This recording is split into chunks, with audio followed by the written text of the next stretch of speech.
കർത്താവാണ് സ്തോത്രം. ദിവസവും ഈ ചാനൽ കാണുന്നതിലൂടെ നിങ്ങൾക്ക് ഒരു വർഷം കൊണ്ട് ബൈബിൾ വായിക്കാം. ദയവായി സബ്സ്ക്രൈബ് ചെയ്യുക. കർത്താവാണ്. ഉൽപ്പത്തി പുസ്തകം 7-ാം അധ്യായം 1 മുതലുള്ള വാക്യങ്ങൾ. ഉൽപ്പത്തി പുസ്തകം 7-ാം അധ്യായം 1 മുതലുള്ള വാക്യങ്ങൾ. അനന്തരം യഹോവ നോഹയോട് കൽപ്പിച്ചതെന്തെന്നാൽ, നീയും സർവ്വകുടുംബവുമായി പെട്ടകത്തിൽ കടക്ക.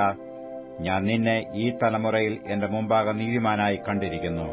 ശുദ്ധിയുള്ള സകല മൃഗങ്ങളിൽ നിന്നും ആണും പെണ്ണുമായി 7 ശുദ്ധിയില്ലാത്ത മൃഗങ്ങളിൽ നിന്നും ആണും പെണ്ണുമായി 2 ആകാശത്തിലെ പറവുകളിൽ നിന്നും പൂവനും പിടയുമായി 7 ഭൂമിയിലൊക്കെയും സന്തതി ശേഷിച്ചിരിക്കേണ്ടതിന് നീ ചേർത്തുകൊള്ളേണം.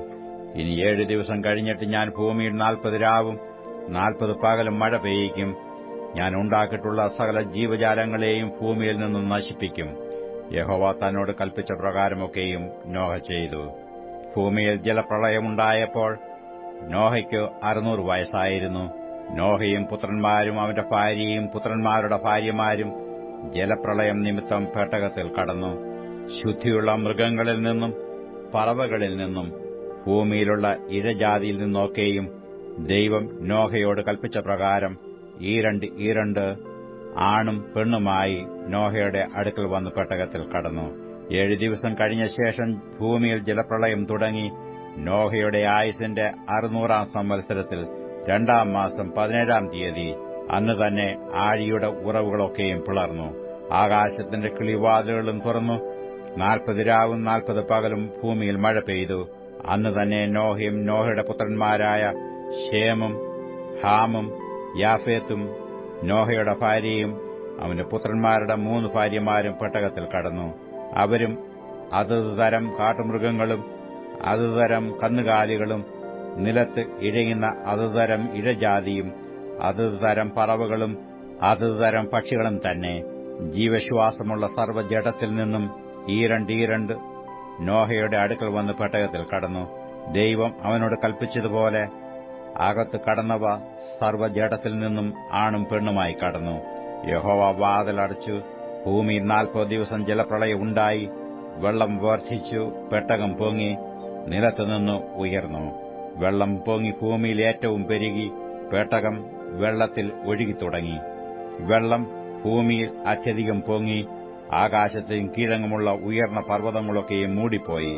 പർവ്വതങ്ങൾ മൂടുവാൻ തക്കവണ്ണം വെള്ളം 15 മുഴം അവയ്ക്ക് മീതെ പൊങ്ങി. പറവകളും കന്നുകാലികളും കാട്ടുമൃഗങ്ങളും നിലത്ത് ഇഴയുന്ന എല്ലാ ഇഴജാതിയുമായി ഭൂജലജടമൊക്കെയും സകല മനുഷ്യരും ചത്തുപോയി. കരയിലുള്ള സകലത്തിലും മൂക്കിൽ ജീവശ്വാസമുള്ളതൊക്കെയും ചത്തു. ഭൂമിയിൽ മനുഷ്യനും മൃഗങ്ങളും ഇഴജാതിയും ആകാശത്തിലെ പറവകളുമായി ഭൂമിയിലുണ്ടായിരുന്ന സകല ജീവജാലങ്ങളും നശിച്ചുപോയി. അവ ഭൂമിയിൽ നിന്ന് നശിച്ചുപോയി. നോഹയും അവനോടുകൂടെ പെട്ടകത്തിൽ ഉണ്ടായിരുന്നവരും മാത്രം ശേഷിച്ചു. വെള്ളം ഭൂമിയിൽ 150 ദിവസം പൊങ്ങിക്കൊണ്ടിരുന്നു. ഉൽപ്പത്തി പുസ്തകം 8-ാം അധ്യായം 1 മുതലുള്ള വാക്യങ്ങൾ. ഉൽപ്പത്തി പുസ്തകം 8-ാം അധ്യായം 1 മുതലുള്ള വാക്യങ്ങൾ. ദൈവം നോഹയെയും അവനോടുകൂടെ പെട്ടകത്തിൽ ഉള്ള സകല ജീവികളെയും സകല മൃഗങ്ങളെയും ഓർത്തു. ദൈവം ഭൂമിമേൽ ഒരു കാറ്റടിപ്പിച്ചു. വെള്ളം നിലച്ചു. ആഴിയുടെ ഉറവുകളും ആകാശത്തിന്റെ കിളിവാതിലുകളും അടഞ്ഞു. ആകാശത്തു നിന്നുള്ള മഴയും നിന്നു. വെള്ളം ഇടവിടാതെ ഭൂമിയിൽ നിന്ന് ഇറങ്ങിക്കൊണ്ടിരുന്നു. 150 ദിവസം കഴിഞ്ഞ ശേഷം വെള്ളം കുറഞ്ഞു തുടങ്ങി. 7-ാം മാസം 17-ാം തീയതി പെട്ടകം അരരാത്ത് പർവ്വതത്തിൽ ഉറച്ചു. 10-ാം മാസം വരെ വെള്ളം ഇടവിടാതെ കുറഞ്ഞു. 10-ാം മാസം 1-ാം തീയതി പർവ്വത ശിഖരങ്ങൾ കാണായി. 40 ദിവസം കഴിഞ്ഞ ശേഷം നോഹ താൻ പെട്ടകത്തിന് ഉണ്ടാക്കിയിരുന്ന കിളിവാതിൽ തുറന്നു. അവനൊരു മലങ്കാക്കയെ പുറത്തു വിട്ടു. അത് പുറപ്പെട്ടു ഭൂമിയിൽ വെള്ളം വറ്റിപ്പോയതുവരെ പോയും വന്നും കൊണ്ടിരുന്നു. ഭൂമിയിൽ വെള്ളം കുറഞ്ഞുപോയെന്ന് അറിയേണ്ടതിന് അവനൊരു പ്രാവിനെയും തന്റെ അടുക്കൽ നിന്ന് പുറത്തുവിട്ടു. എന്നാൽ സർവ്വഭൂമിയിലും വെള്ളം കിടക്കൊണ്ട് പ്രാവ് കാൽവെപ്പാൻ സ്ഥലം കാണാതെ അവന്റെ അടുക്കൽ പെട്ടകത്തിലേക്ക് മടങ്ങിവന്നു. അവൻ കൈ നീട്ടി അതിനെ പിടിച്ചു തന്റെ അടുക്കൽ പെട്ടകത്തിലാക്കി. 7 ദിവസം കഴിഞ്ഞിട്ട് അവൻ വീണ്ടും ആ പ്രാവിനെ പെട്ടകത്തിൽ നിന്ന് പുറത്തുവിട്ടു. പ്രാവ് വൈകുന്നേരത്ത് അവന്റെ അടുക്കൽ വന്നു. അതിന്റെ വായിൽ അതാ ഒരു പച്ച ഒലിവില. അതിനാൽ ഭൂമിയിൽ വെള്ളം കുറഞ്ഞു എന്ന് നോഹ അറിഞ്ഞു. പിന്നെയും 7 ദിവസം കഴിഞ്ഞിട്ട് അവൻ അബ്രാമിനെ പുറത്തുവിട്ടു. അത് പിന്നെ അവന്റെ അടുക്കൽ മടങ്ങി വന്നില്ല. 601 സംവത്സരം 1 മാസം 1 തീയതി ഭൂമിയിൽ വെള്ളം വറ്റിപ്പോയിരുന്നു. നോഹ പെട്ടകത്തിന്റെ മേൽത്തട്ട് നീക്കി ഭൂതല ഉണങ്ങിയിരിക്കുന്നു എന്ന് കണ്ടു. 2 മാസം 27 തീയതി ഭൂമി ഉണങ്ങിയിരുന്നു. ദൈവം നോഹയോട് അരുളിച്ചെയ്തത്, നീയും നിന്റെ ഭാര്യയും പുത്രന്മാരും പുത്രന്മാരുടെ ഭാര്യമാരും പെട്ടകത്തിൽ നിന്ന് പുറത്തിറങ്ങുവീൻ. പറവകളും മൃഗങ്ങളും നിലത്ത് ഇഴയുന്ന ഇഴജാതിയുമായ സർവ്വജഡത്തിൽ നിന്നും നിന്നോടുകൂടെ ഇരിക്കുന്ന സകല ജീവികളെയും പുറത്തു കൊണ്ടുവരിക. അവ ഭൂമിയിൽ അനവധിയായി വർദ്ധിക്കുകയും പെറ്റുപെരുകയും ചെയ്യട്ടെ. അങ്ങനെ നോഹയും അവന്റെ പുത്രന്മാരും ഭാര്യയും പുത്രന്മാരുടെ ഭാര്യയും പുറത്തിറങ്ങി. സകല മൃഗങ്ങളും ഇഴജാതികൾ ഒക്കെയും എല്ലാ പറവകളും ഭൂചരങ്ങളൊക്കെയും ജാതി ജാതിയായി പെട്ടകത്തിൽ നിന്ന് ഇറങ്ങി. നോഹ യഹോവയ്ക്കൊരു യാഗപീഠം പണിതു. ശുദ്ധിയുള്ള സകല മൃഗങ്ങളിലും ശുദ്ധിയുള്ള എല്ലാ പറവകളിലും ചിലത് എടുത്തു യാഗപീഠത്തിന്മേൽ ഹോമയാഗമർപ്പിച്ചു.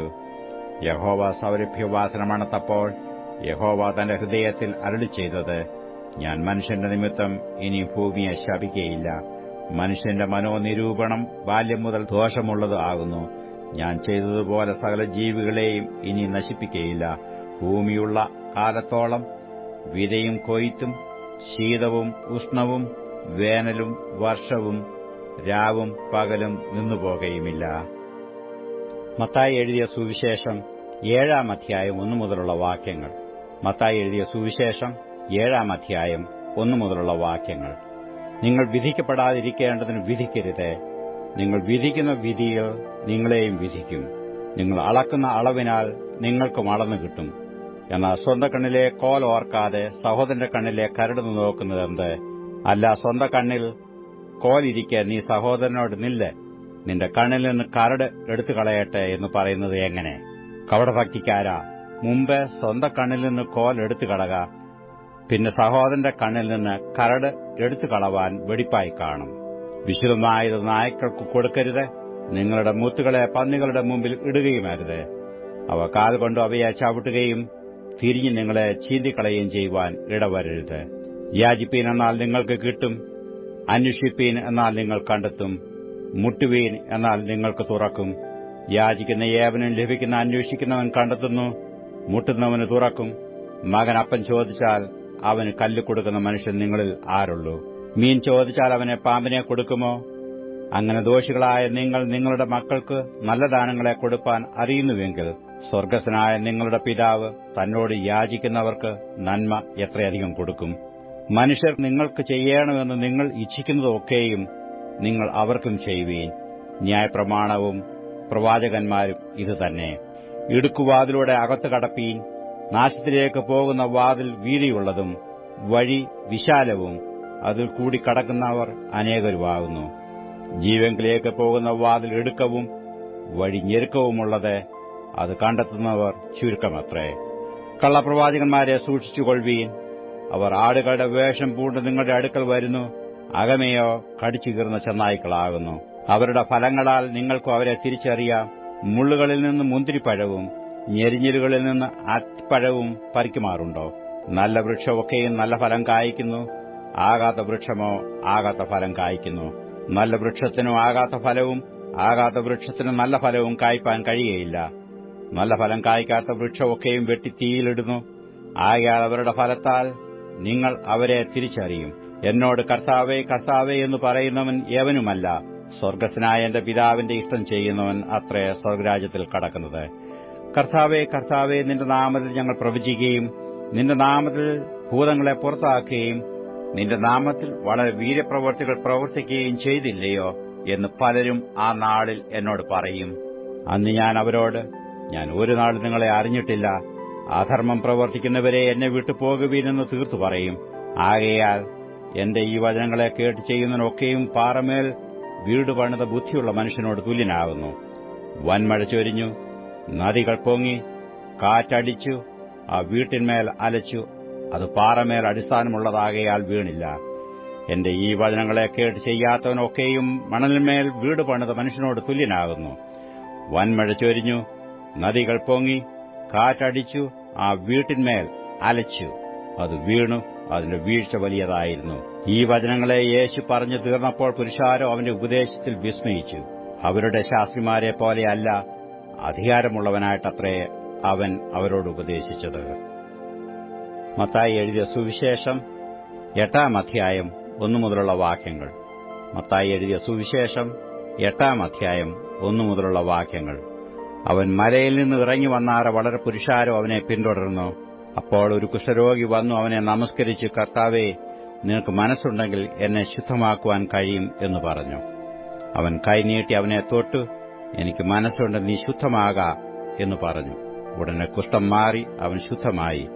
യേശു അവനോട്, നോക്കൂ, ആരോടും പറയരുത്. അവർക്ക് സാക്ഷ്യത്തിനായി നീ ചെന്ന് നിന്നെ തന്നെ പുരോഹിതന്മാർക്ക് കാണിച്ച് മോശ കൽപ്പിച്ച വഴിപാട് കഴിക്ക എന്ന് പറഞ്ഞു. അവൻ കഫർന്നവൂമിലെത്തിയപ്പോൾ ഒരു ശതാധിപൻ വന്നു അവനോട്, കർത്താവേ, എന്റെ ബാല്യക്കാരൻ പക്ഷവാതം പിടിച്ച് കഠിനമായി വേദനപ്പെട്ടു വീട്ടിൽ കിടക്കുന്നുവെന്ന് അപേക്ഷിച്ചു പറഞ്ഞു. അവൻ അവനോട്, ഞാൻ വന്നു അവനെ സൌഖ്യമാക്കുമെന്ന് പറഞ്ഞു. അതിന് ശതാധിപൻ, കർത്താവേ, നീ എന്റെ പുരയ്ക്കകത്തു വരുവാൻ ഞാൻ യോഗ്യനല്ല.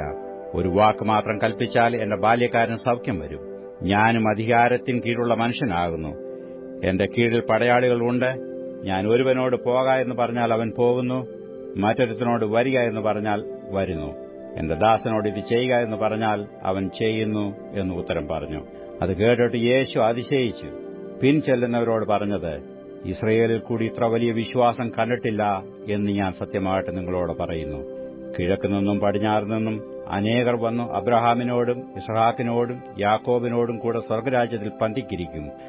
രാജ്യത്തിന്റെ പുത്രന്മാരെയോ ഏറ്റവും പുറത്തുള്ള ഇരുളിലേക്ക് തള്ളിക്കളയും.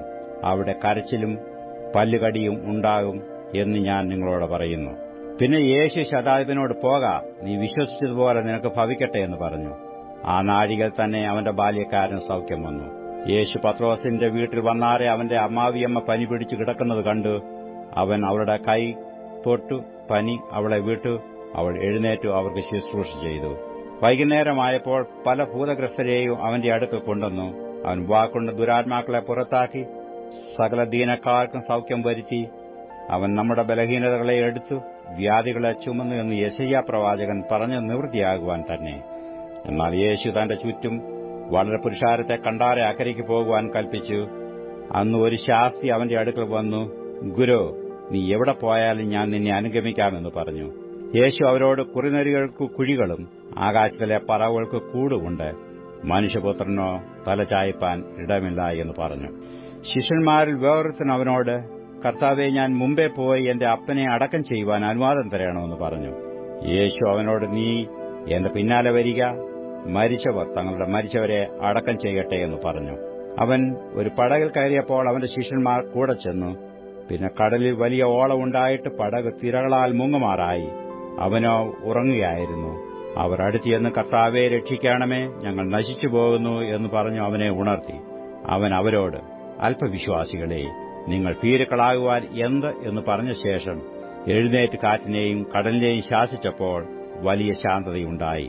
എന്നാറെ ആ മനുഷ്യർ അതിശയിച്ചു, ഇവൻ എങ്ങനെയുള്ളവൻ, കാറ്റും കടലും കൂടെ ഇവനെ അനുസരിക്കുന്നുവല്ലോ എന്ന് പറഞ്ഞു.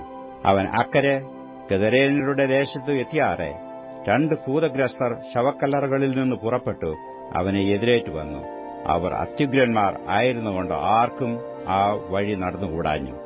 അവർ നിലവിളിച്ചു, ദൈവപുത്ര, ഞങ്ങൾക്കും നിനക്കും തമ്മിൽ എന്ത്? സമയത്തിനു മുമ്പേ ഞങ്ങളെ ദണ്ഡിപ്പിപ്പാൻ ഇവിടെ വന്നുപോയെന്ന് പറഞ്ഞു. അവർക്കകലെ ഒരു വലിയ പന്നിക്കൂട്ടം മേഞ്ഞുകൊണ്ടിരുന്നു. ഭൂതങ്ങൾ അവനോട്, ഞങ്ങളെ പുറത്താക്കുന്നുവെങ്കിൽ പന്നിക്കൂട്ടത്തിലേക്ക് അയക്കണമെന്ന് അപേക്ഷിച്ചു. പൊയ്ക്കൊള്ളുവീൻ എന്നു അവൻ അവരോട് പറഞ്ഞു. അവർ പുറപ്പെട്ട് പന്നികളിലേക്ക് ചെന്നു. ആ കൂട്ടമെല്ലാം കടും തൂക്കത്തോടെ കടലിലേക്ക് പാഞ്ഞു വെള്ളത്തിൽ മുങ്ങി ചത്തു. മേയ്ക്കുന്നവർ ഓടി പട്ടണത്തിൽ ചെന്ന് സകലവും ഭൂതഗ്രസ്തരുടെ വസ്തുതയും അറിയിച്ചു. ഉടനെ പട്ടണമെല്ലാം പുറപ്പെട്ടു വന്ന് യേശുവിന് എതിരെ ചെന്നു അവനെ കണ്ടാറെ തങ്ങളുടെ അതിർ വിട്ടു പോകണമെന്ന് അപേക്ഷിച്ചു. 4-ാം സങ്കീർത്തനം 1 മുതലുള്ള വാക്യങ്ങൾ. 4-ാം സങ്കീർത്തനം 1 മുതലുള്ള വാക്യങ്ങൾ. എന്റെ നീതിയായ ദൈവമേ, ഞാൻ വിളിക്കുമ്പോൾ ഉത്തരമരുളേണമേ. ഞാൻ ഞെരുക്കത്തിലിരുന്നപ്പോൾ നീ എനിക്ക് വിശാലത വരുത്തി. എന്നോട് കൃപ തോന്നി എന്റെ പ്രാർത്ഥന കേൾക്കണമേ. പുരുഷന്മാരെ, നിങ്ങൾ എത്രത്തോളം എന്റെ മാനത്തെ നിന്ദയാക്കി മായയെ ഇച്ഛിച്ചു വ്യാജത്തെ അന്വേഷിക്കും. യഹോവാഭക്തനെ തനിക്ക് വേർതിരിച്ചിരിക്കുന്നുവെന്ന് അറിവീൻ. ഞാൻ യഹോവയെ വിളിച്ചപേക്ഷിക്കുമ്പോൾ അവൻ കേൾക്കും. നടുങ്ങുവീൻ, പാപം ചെയ്യാതിരിപ്പീൻ. നിങ്ങളുടെ കിടക്കമേൽ ഹൃദയത്തിൽ ധ്യാനിച്ചു മൗനമായിരിപ്പീൻ. നീതിയാഗങ്ങളെ അർപ്പിപ്പീൻ. യഹോവയിൽ ആശ്രയം വെപ്പീൻ. നമുക്ക് ആർ നന്മ കാണിക്കുമെന്ന് പലരും പറയുന്നു. യഹോവേ, നിന്റെ മുഖപ്രകാശം ഞങ്ങളുടെ മേൽ ഉദിപ്പിക്കണമേ. ധാന്യവും വീഞ്ഞും വർദ്ധിച്ചപ്പോൾ അവർക്കുണ്ടായതിലും അധികം സന്തോഷം നീ എന്റെ ഹൃദയത്തിൽ നൽകിയിരിക്കുന്നു. ഞാൻ സമാധാനത്തോടെ കിടന്നുറങ്ങും. നീയല്ലോ യഹോവേ എന്നെ നിർഭയം വസിക്കുമാറാക്കുന്നത്.